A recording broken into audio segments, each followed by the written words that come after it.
يا أيها الذين آمنوا توبوا إلى الله توبوا إلى الله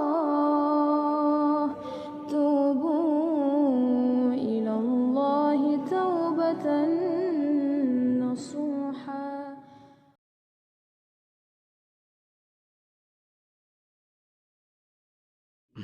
Bismillahirrahmanirrahim. Alhamdulillahilladzi jama'ana lihada wa ma kunna linajtami'a laula an jama'ana Allah.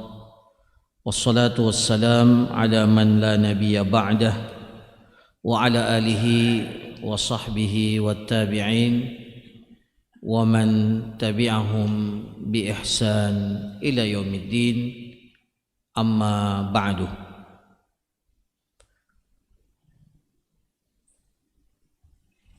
Hadirin jamaah salat maghrib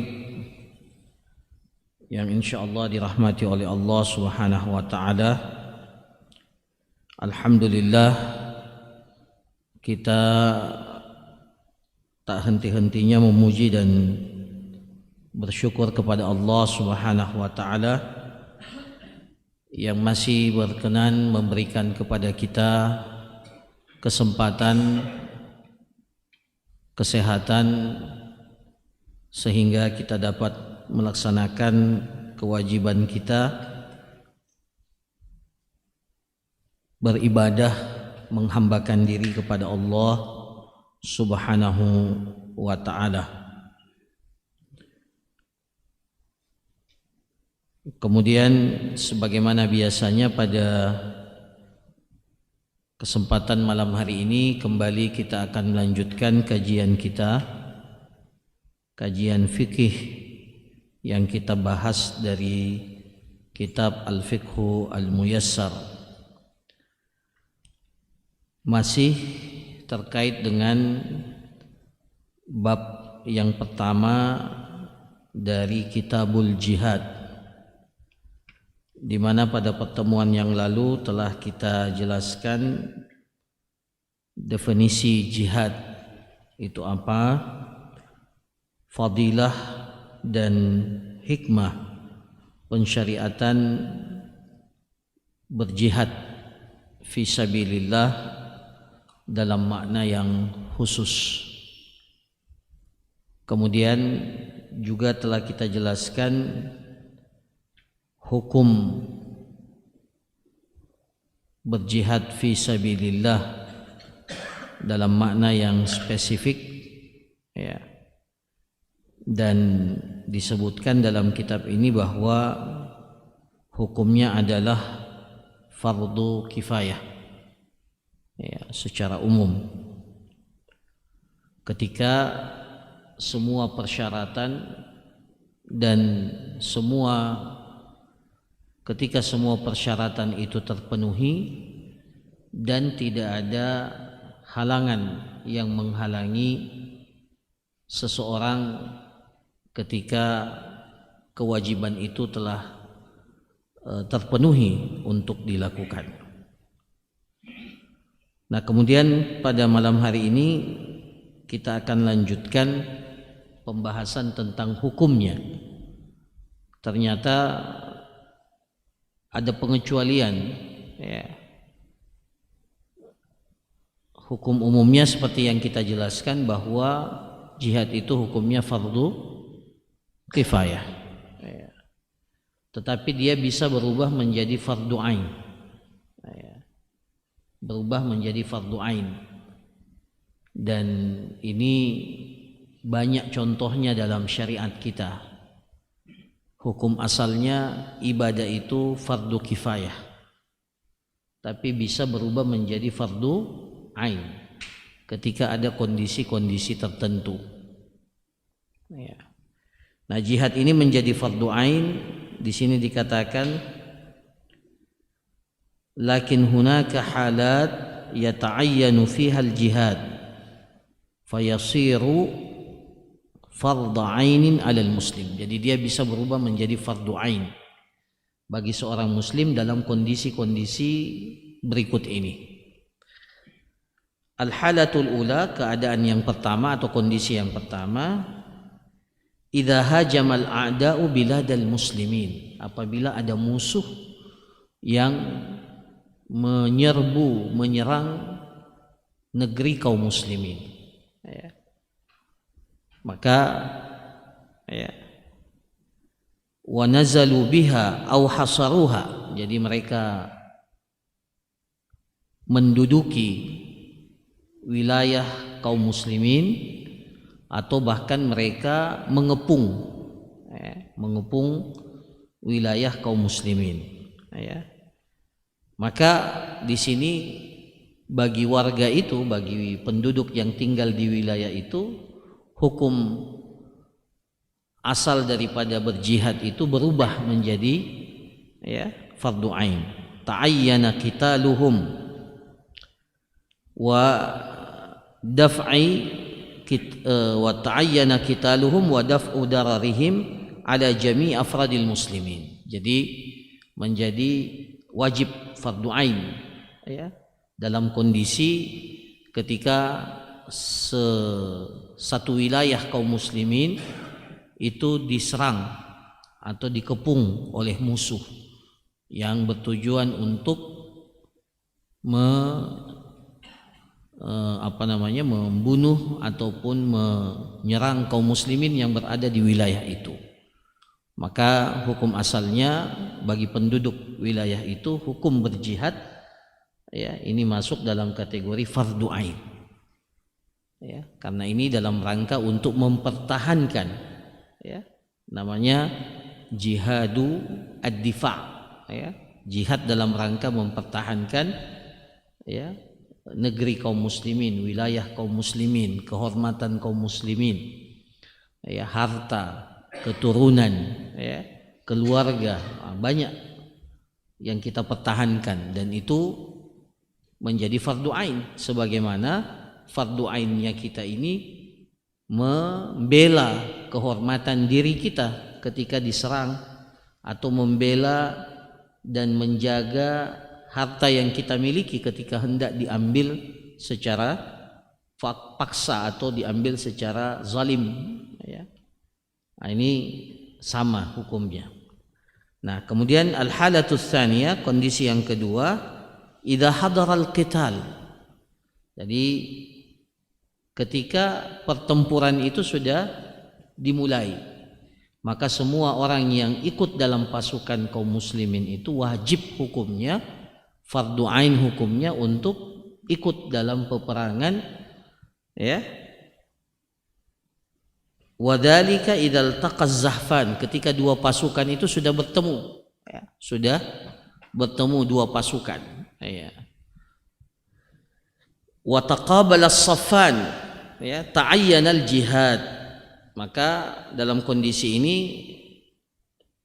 tidak boleh ada yang mengatakan, oh ini fardu kifayah, ya sudah saya mengundurkan diri. Tidak, ya.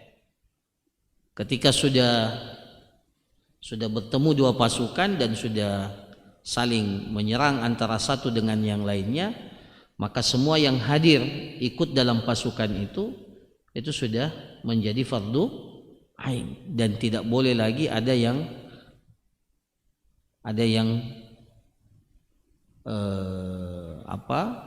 keluar, ya,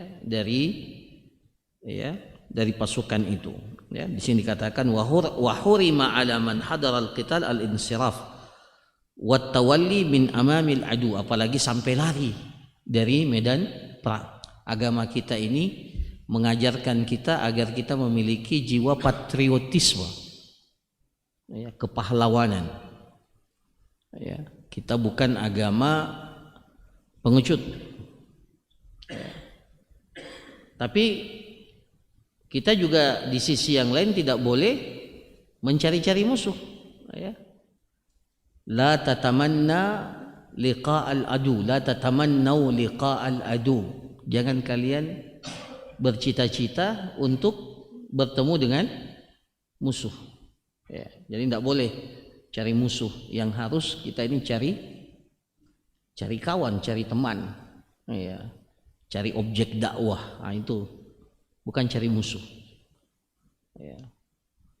Tapi kalau ketemu musuh, fa idza laqitumuhum fasbutu. Tapi kalau sudah ketemu, tidak boleh lagi menghindar. Ya. Ya. Ya. Jadi itu prinsip yang harus dipegang berdasarkan firman Allah Subhanahu wa taala, ya ayyuhalladzina amanu idza laqitumul ladzina kafaru zahfan fala tuwalluhumul adbar. Wahai orang-orang yang beriman, kalau kalian sudah bertemu dengan pasukan orang kafir, ketika musuh itu sudah bertemu dalam peperangan zahfa, ya, jadi sudah bertemu pasukan itu, fala tuwalluhumul adbar, maka jangan kalian berbalik meninggalkan pasukan itu, ya, justru lari dari medan perang. Bahkan lari dari medan perang itu termasuk salah satu dari 7 dosa besar, ya. Jadi dalam satu hadis Rasulullah SAW mengatakan, ishtanibu as-sab'al mubiqat, hati-hati kalian dari 7 dosa yang dapat membinasakan kalian. Nah, ini dikatakan oleh para ulama, 7 dosa ini masuk dalam kategori dosa besar. Salah satu di antaranya adalah at-tawalli yaumaz zahfi. Ya. Apa itu at-tawalli yaumaz zahf? Itu artinya lari dari medan pertempuran, dari medan perang, ya. Jadi dianggap masuk dalam kategori, ya, dosa besar. Nah, tapi ada pengecualian, kecuali dalam 2 kondisi. Ya, boleh mundur dari medan perang dalam 2 keadaan. Sebenarnya bukan mundur, ya, untuk kembali mendapatkan kekuatan sebenarnya. Jadi pada hakikatnya kelihatannya mundur, kelihatannya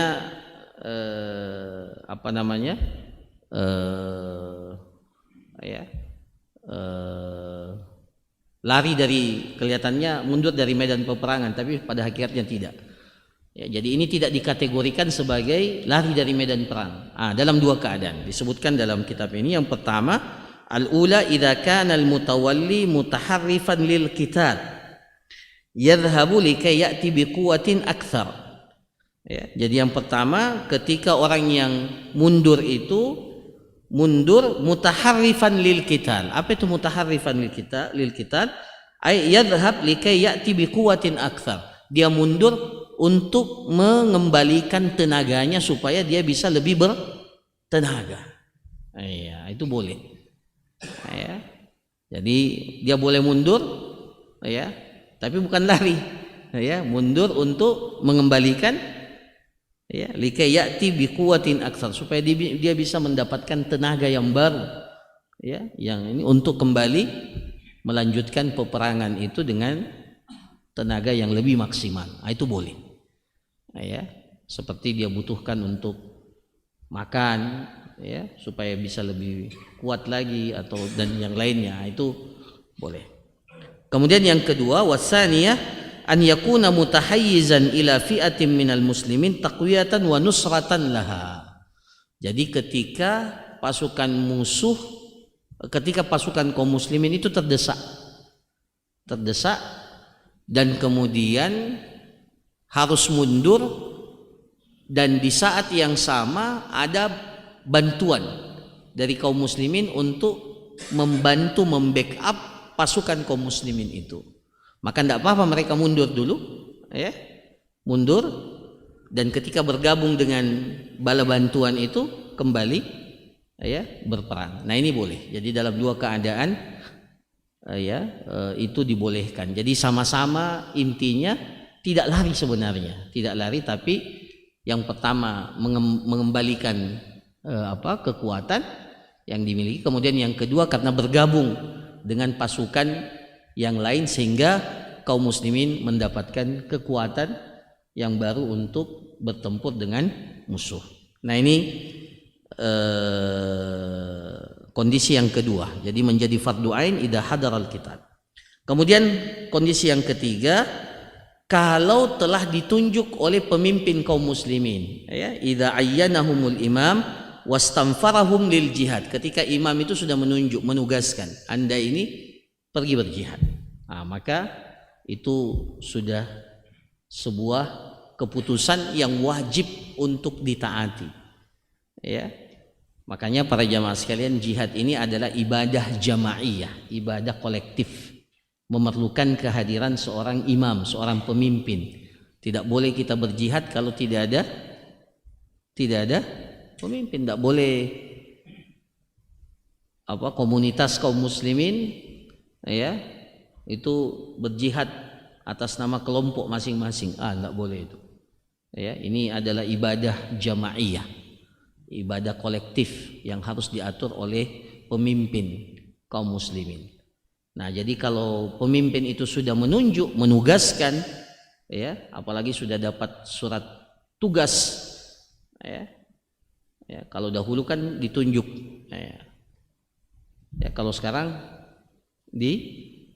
mendapatkan surat tugas atau ditunjuk secara, mendapatkan mandat untuk itu, maka menjadi wajib. Dalilnya apa? Dalilnya adalah dalam surah At-Taubah, ya, ayat 38-39. Ya ayyuhalladzina amanu ma lakum idza qila lakum unfiru fi sabilillahi thaqaltum ilal ard.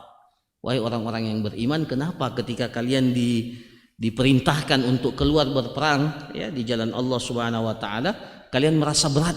Thaqaltum ilal ard, ya. Saking beratnya sampai mengangkat kakinya saja sudah berat, ya.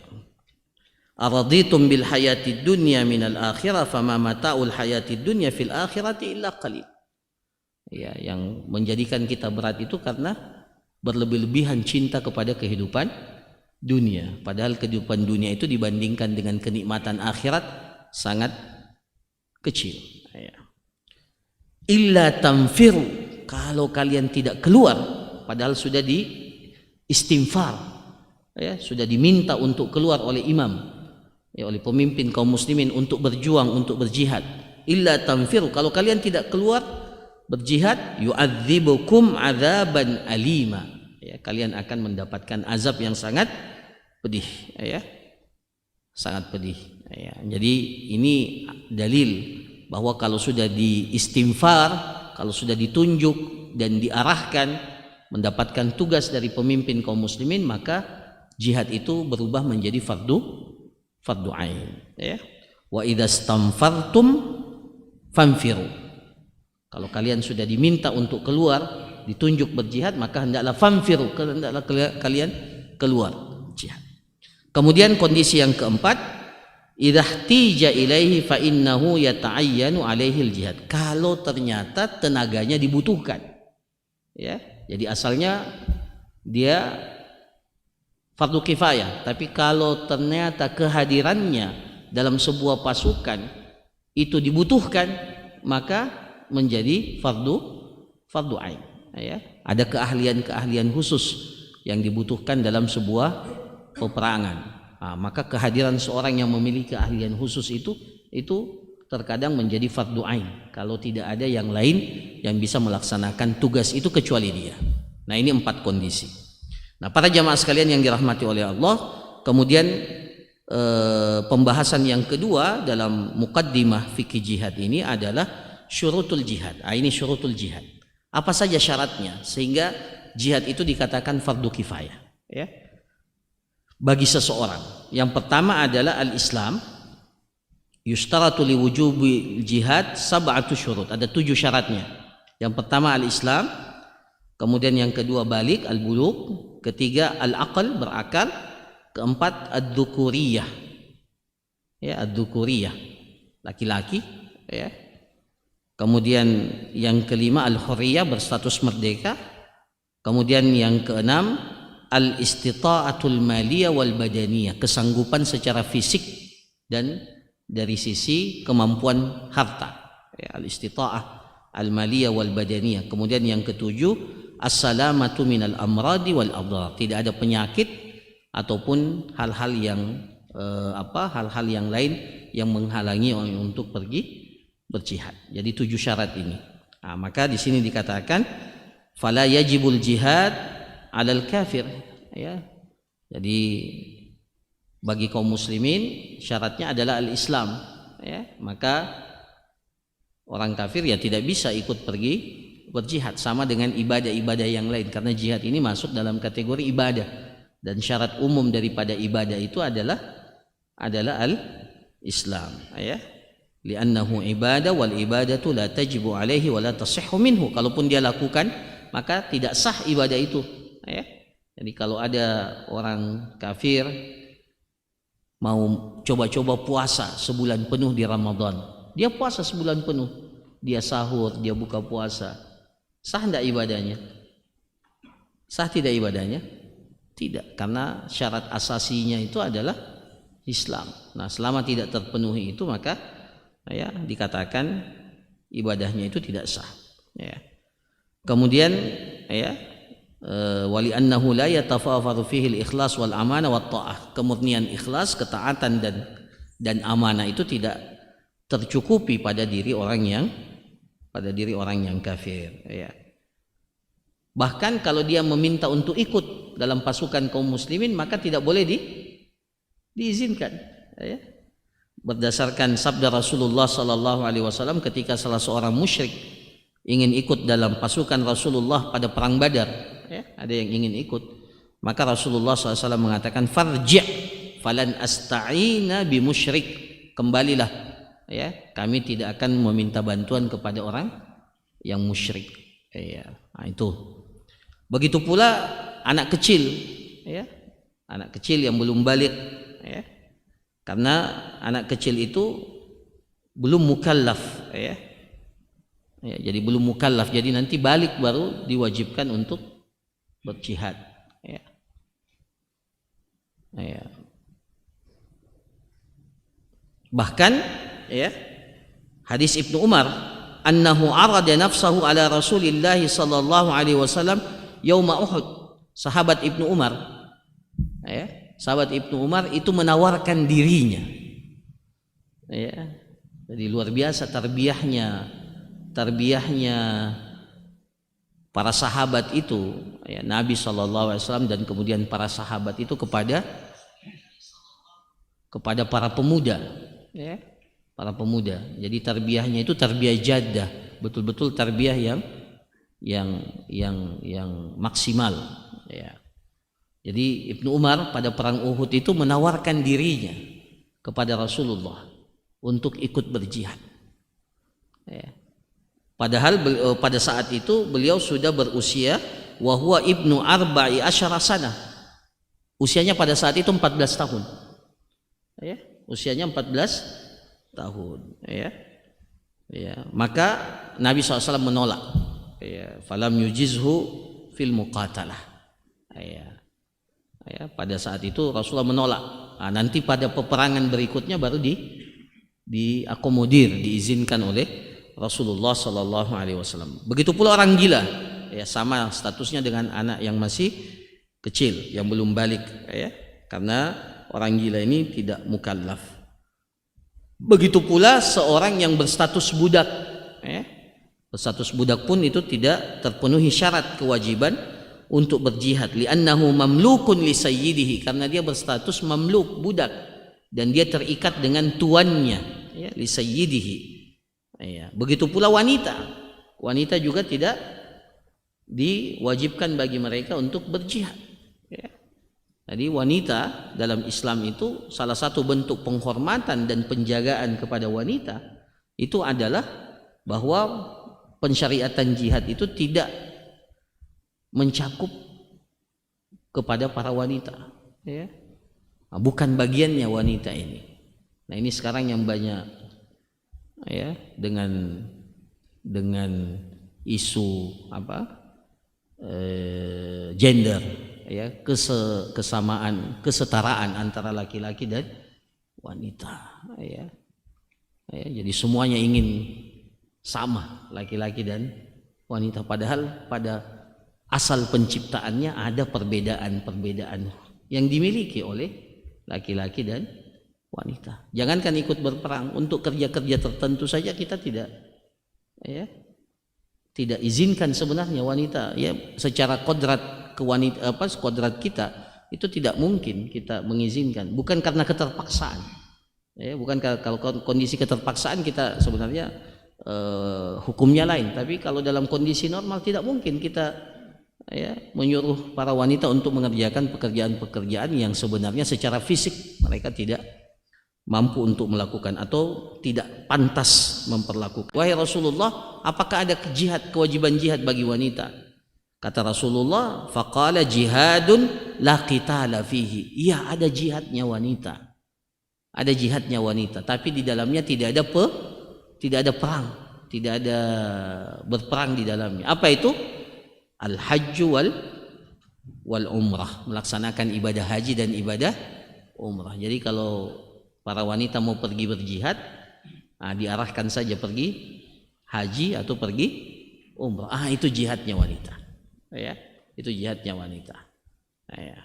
Makanya jangan marah kalau istri kita menuntut, ya, pasangan kita menuntut pergi haji atau pergi umrah, karena dia juga ingin berjihad, ya.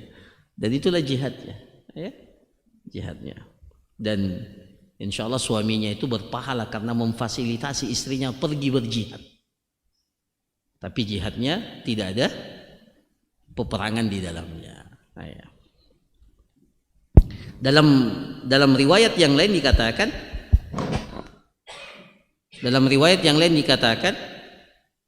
naral jihad afdalal amal, ya. Jadi Aisyah mengatakan, ya Rasulullah, kami memandang jihad itu adalah amalan yang paling afdal. Ya. Bagaimana tidak afdal kalau dikatakan zirwatu sanamil Islam, puncak kemuliaan ketinggian Islam itu. Ya. Afala nujahid, ya Rasulullah, ya, kenapa kami tidak diizinkan berjihad? Ya. Maka Rasulullah mengatakan, bagi kalian itu lakinna afdalal jihadi hajjun mabrur, sebaik-baik jihad bagi kalian yang paling afdal itu adalah haji mabrur. Ya, jadi kalau wanita yang ingin berjihad, maksimalkan pelaksanaan ibadah hajinya, maksimalkan ibadah umrahnya agar menjadi ibadah haji dan umrah yang mabrur. Ya. Begitu pula orang yang tidak mampu, wa ghairul mustati', ya, yang tidak mampu pergi berjihad, maka tidak wajib, ya, secara fisik dia tidak memiliki kemampuan itu.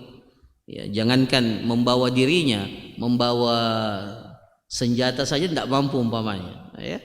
Atau, ya, baik itu karena lemah atau sakit, ya. Begitu pula di sini dikatakan wa kadzalikal faqir alladzi la yajidu ma yunfiqu fi tariqihi fadilan an nafaqati iyalihi la yajibu alaihimul jihad.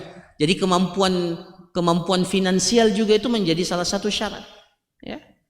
Jadi para jamaah sekalian, salah satu syarat berjihad itu adanya kemampuan finansial, maka tidak wajib bagi seorang fakir yang tidak dapat memenuhi kebutuhannya dalam perjalanan jihad itu. Jadi ya berbeda tentunya kalau memang sudah dibiayai oleh negara atau itu berbeda hukumnya tentunya, ya. Tapi kalau secara hukum asalnya sejak awal jihad itu didanai oleh person-person, orang-orang yang, ya, itu awalnya. Maka bagi yang tidak memiliki kemampuan finansial itu maka tidak wajib baginya, ya. Maka dalam Al-Quran dikatakan laisa, ya. Begitu pula kalau ada penyakit khusus atau halangan-halangan khusus, ya, dalam Al-Quran dalam surah dalam surah At-Taubah, ya, dikatakan wala 'alal ladzina la yajiduna ma yunfikuna haraj, dan tidak bagi orang-orang yang tidak mendapatkan nafkah, maka tidak ada dosa baginya ketika mereka tidak ikut berjihad. Laisa 'alal a'ma haraj, tidak ada dosa bagi orang yang buta, ya. Wala 'alal a'raji haraj, orang yang pincang tidak bisa berjalan. Wala 'alal maridi haraj, begitu pula tidak ada dosa bagi orang yang sakit, ya. Laisa 'alad du'afa wala 'alal marda wala 'alal ladzina la yajiduna ma yunfikuna harajun idza nasahu lillahi wa rasul. Jadi semuanya itu tidak diwajibkan berjihad. Kalau ada penyakit, kalau ada ketidakmampuan secara finansial, ya, ada halangan-halangan yang menghalangi seseorang itu, ya, pergi berjihad. Nah, kemudian yang terakhir, pembahasan yang terakhir, apa saja yang menggugurkan kewajiban jihad? Ini sebenarnya lawan dari yang tadi, ya. Yang pertama adalah di sini dikatakan ada beberapa uzur, ya, yang menyebabkan kewajiban berjihad itu, ya, menjadi gugur, baik ketika dia fardu ain atau fardu kifayah. Yang pertama adalah kalau seseorang itu gila ataupun belum balik. Nah, itu satu, ya, seperti yang kita jelaskan tadi. Karena orang yang gila dan orang yang belum balik itu belum mukallaf. Kemudian yang kedua, ya, kalau dia wanita, al-unuthah, ya, al-unuthah. Ya. Jadi kewajibannya itu menjadi gugur, ya. Kemudian yang keempat, kalau dia berstatus budak, ya. Ya.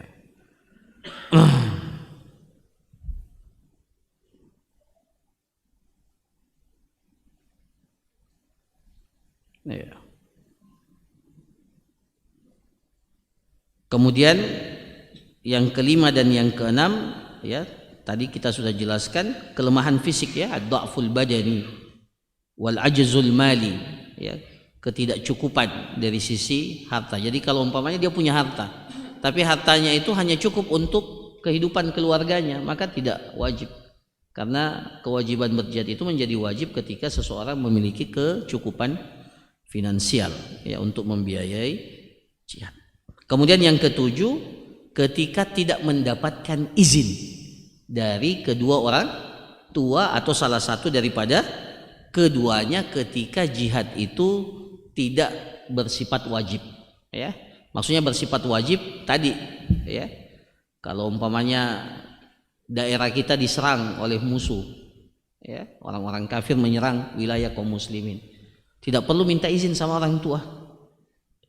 Diizinkan enggak? Ini musuh sudah di depan mata, ya, jadi tidak perlu minta izin waktu itu. Nah, tapi kalau dia tidak wajib, ya, maka hukum asalnya kalau tidak diizinkan oleh kedua orang tua atau salah satu daripada keduanya, maka kewajiban berjihad itu menjadi gugur. Berdasarkan hadis Ibnu Amr radhiyallahu anhuma qala jaa rajulun ila Nabi sallallahu alaihi wasallam fasta'dzanahu fil jihad. Ya, jadi dahulu itu para jamaah sekalian, itu para sahabat datang kepada Nabi untuk meminta, ya Rasulullah, ikut sertakan aku dalam berjuang. Kalau kita sekarang pergi berdakwah saja dicari-cari, ya, mana yang mau pergi berdakwah, siapa yang mau pergi, ya, ya. Kalau dahulu mereka yang menawarkan diri, ya, padahal konsekuensinya mereka sudah tahu, ya. Kalau sekarang kita ini luar biasa, ya. Ya. Nah, jadi mereka datang kepada Rasulullah SAW. Ya, ada seorang laki-laki datang kepada Rasulullah meminta izin untuk pergi berjihad. Maka Rasulullah bertanya kepada laki-laki itu, ahayyun walidak, apakah kedua orang tuamu itu masih hidup? Ahayyun walidak, qala na'am, ya Rasulullah, keduanya masih hidup.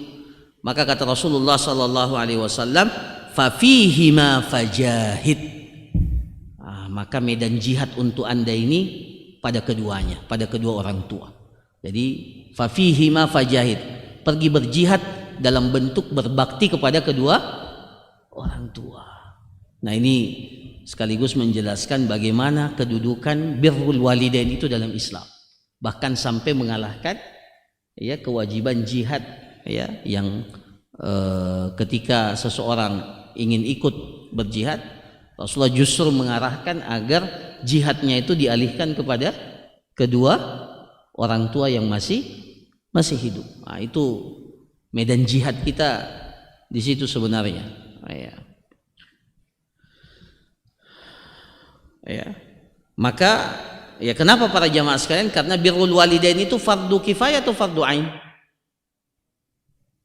Fardu kifayah atau kita 5 bersaudara, 3 sudah berbakti, 2 tidak berbakti. Yang 2 ini bilang fardu kifayah, cukup yang 3. Boleh tidak begitu? Tidak boleh. Birrul walidain itu fardu ain. Ya, fardu ain. Maka kewajiban kita masing-masing untuk berbakti kepada kedua orang tua. Sementara jihad itu adalah fardu kifayah. Maka didahulukan fardu ain atau fardu kifayah? Ya, fardu ain. Ya, apalagi kalau kondisi orang tua memang membutuhkan, ya sangat membutuhkan kehadiran kita, maka hukum asalnya kalau tidak diizinkan maka tidak boleh kita pergi berjihad. Ya. Yang kedelapan yang bisa menggugurkan kewajiban jihad, di sini dikatakan ad-dainul ladzi la yajid lahu wafa'an idza lam ya'dhan sahibuhu wa kana al-jihadu tatawwu'an. Jadi ketika seseorang itu memiliki utang dan dia belum mampu mengembalikan utang itu, dan pemilik utang itu belum mengizinkan orang itu untuk pergi berjihad. Ya, jadi mau pergi berjihad itu satu amalan yang besar. Tapi kalau punya utang, maka dia tidak boleh pergi kecuali diizinkan oleh orang yang memberikan pinjaman itu. Ya. Bahkan ya ini kalau status jihadnya itu tidak wajib, ya tidak fardu ain. Ya. Kalau fardu ain maka tidak boleh mengatakan saya masih ada utang. Namanya fardu ain. Ya sudah, Anda wajib ya hukumnya. Nah, bahkan dalam hadis Rasulullah sallallahu alaihi wasallam bersabda, "Al-qatlu fi sabilillah yukaffiru kulla syai'in illa ad-dain." Ya. Ketika seseorang itu berjihad dan mendapatkan berjihad di jalan Allah Subhanahu wa taala, maka jihadnya itu akan menghapus semua dosanya. Kecuali apa? Illa dain, kecuali utang. Jadi kalau punya utang, ini tidak dihapuskan oleh jihad fi sabilillah. Utang itu tetap harus dibayarkan. Ya, jadi utang ini adalah hak seorang manusia, dan hukum asalnya hak seorang manusia itu, ini pernah kita sampaikan, hak seorang manusia itu hukum asalnya dia tidak memaafkan kita. Beda dengan kepada Allah. Kalau Allah itu maha pengampun, maha pemaaf. Kalau ada salah kita kepada Allah, insya Allah Allah memaafkan kita. Kalau sesama manusia, hukum asalnya manusia itu pemaaf atau tidak pemaaf? Kalau ada orang yang kita ambil hartanya, hukum asalnya orang itu suka atau tidak suka? Kalau ada orang yang kita ambil hartanya, hukum asalnya dia suka, dia bisa memaafkan atau tidak memaafkan? Beda dengan Allah. Kalau kita langgar apa yang menjadi hak Allah, maka Allah akan mengampuni, menerima taubat kita. Nah, itu bedanya. Kalau manusia tidak, hukum asalnya dia tidak memaafkan. Maka jangan berprasangka baik, dia akan saudara saya, insya Allah dia maafkan. Tidak boleh begitu. Hukum asalnya dia tidak memaafkan. Jadi kalau belum ada statement maaf itu atau menghalalkan utang kita, maka hukum asalnya utang kita itu wajib untuk kita bayarkan. Nah, sampai jihad fisabilillah pun tidak akan menggugurkan ya utang kita itu yang belum kita bayarkan. Jadi saking ininya ya, bahkan Rasulullah SAW kalau ingin mensolatkan jenazah, maka Rasulullah tanya dulu, dia punya utang enggak? Kalau orang ini punya utang, Rasulullah bilang sallu ala sahibikum, ya solati, kalian solati, silakan kalian yang solati, saya tidak mau. Kata Rasulullah sallu ala sahib, kalian saja yang solatkan. Adapun Rasulullah, beliau tidak mau mensolat sampai kecuali kalau ada orang yang menjaminkan utangnya, itu baru Rasulullah mensolatkan sallallahu alaihi wasallam.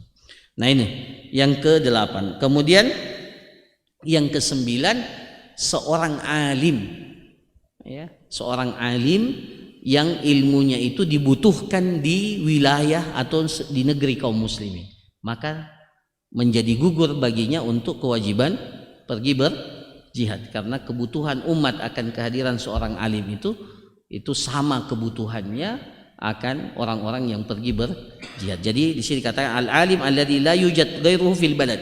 Jadi tidak ada orang lain kecuali dia. Maka sang alim ini dengan keilmuan yang dia miliki itu dijaga dalam Islam. Ya. Li'annahu law qatala laftaqara an-nasu ilaihi, karena kalau dia ikut juga pergi berjihad maka orang membutuhkan, harus ada yang memberikan fatwa, harus ada yang menjawab persoalan-persoalan, ya. Nah, maka tidak semua orang bisa menduduki posisi orang yang alim ini, sementara yang mujahid ini banyak orang yang bisa menduduki posisinya. Maka dengan sebab itu, ya, kalau ternyata di tempat itu tidak ada orang lain yang alim kecuali dia, maka menjadi gugurlah kewajiban berjihad itu. Nah, inilah para jamaah sekalian pembahasan kita pada malam hari ini. Kemudian insya Allah kita akan lanjutkan pada bab yang kedua, fil asra wal ghanaim, terkait dengan tawanan perang, hukum-hukum terkait dengan tawanan perang dan hukum-hukum terkait dengan ghanaim, harta rampasan perang. Jadi setelah berjihad ada ghanimah, ada harta rampasan perang. Nah, itu bagaimana ya mendistribusikannya?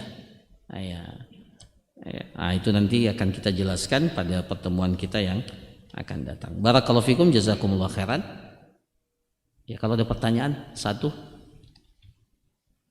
ya silakan. Adalah merupakan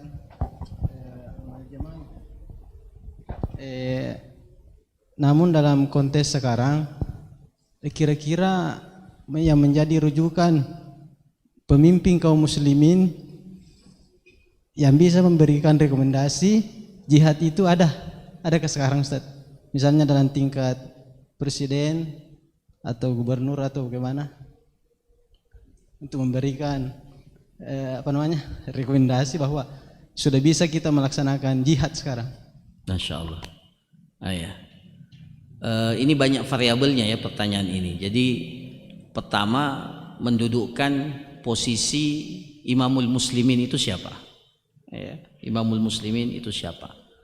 Nah, ini kalau sekarang tidak bisa gubernur itu jadi imamul muslimin, kecuali kalau Makassar ini diserang umpamanya, maka kewajiban kita. Jadi posisi negeri kita pun ini, kalau MUI mengatakan, Majelis Ulama Indonesia mengatakan negara kita ini dalam wilayah, dia bukan Darul Islam, bukan negeri Islam, ya, tidak juga negeri kafir, tapi diposisikan sebagai apa istilahnya itu, ahdul mitsaq, ya, kita negara kesepakatan, ya, negara kesepakatan. Nah, tentunya kalau negara kesepakatan itu sama ketika Rasulullah pertama kali datang ke Madinah, dia berkoalisi dengan orang-orang Yahudi untuk sama-sama membela kota Madinah kalau diserang, meskipun orang-orang Yahudi pada akhirnya berkhianat atas kesepakatan itu, tapi mirip-mirip seperti itu. Ya, jadi daulatul mitsaq, jadi kita ini negeri kesepakatan. Nah, kira-kira pendekatannya seperti itu. Ini agak susah untuk menjelaskannya. Iya. Dan untuk sekarang sebenarnya ya kita alhamdulillah dalam kondisi yang aman. Jadi membicarakan siapa pemimpin kaum muslimin, ya ini konteksnya akan sangat ribet. Tapi katakanlah kalau suatu saat ya kita tidak minta-minta, ya tidak boleh kita ada yang menyerang, ya wajib untuk kita membela. Ya. Nah, seperti itu. Nah, ya kira-kira pendekatannya seperti itu. Wallahu a'lam. Ya. Cukup? Barakallahu fikum. Kita tutup. Subhanakallahumma rabbana wa bihamdik nasyhadu an la ilaha illa anta nastaghfiruka wa natubu ilaik. Wa sallallahu ala nabiyyina Muhammad wa ala alihi wa sahbihi ajma'in wa akhiru da'wana anil hamdulillahi rabbil alamin. Assalamualaikum warahmatullahi wabarakatuh. Ya